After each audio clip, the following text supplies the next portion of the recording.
एक लाचार बुजुर्ग पिता की कहानी।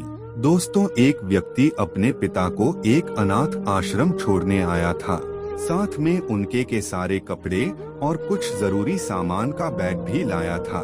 बेटे ने अनाथ आश्रम के मैनेजर से सारी जरूरी बातें कर ली और पिता को वहीं पर छोड़कर जाने लगा। बेटा अभी अनाथ आश्रम के बाहर निकला ही था कि उसका फोन बजा। फोन उसकी पत्नी का था, जो दूसरी तरफ से पति को कह रही थी, वापस आने से पहले ससुर जी से कह देना कि किसी छुट्टियां त्योहार पर हमसे मिलने नहीं आएंगे तो भी चलेगा। आप वहीं पर खुशी से रहिए और हमें भी यहाँ सुख से जीने दीजिए। फोन रखकर बेटा वापस अनाथ आश्रम में जाता है। बेटे की नजर अपने बूढ़े पिता पर पड़ती है, जो अनाथ आश्रम के मैनेजर से हंस हंस कर बातें कर रहे थे और काफी खुश भी लग रहे थे।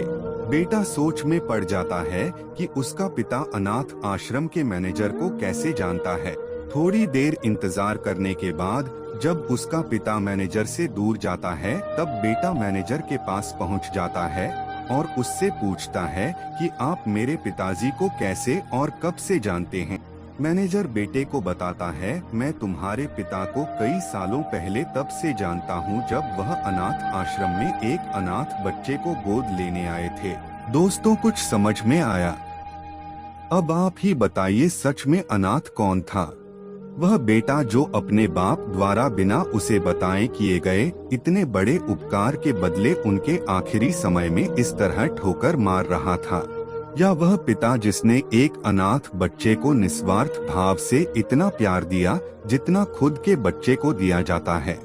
दोस्तों, अपने माता पिता की कदर करना सीखो, क्योंकि आप नहीं जानते होंगे कि उन्होंने आपसे क्या क्या छुपा रखा है।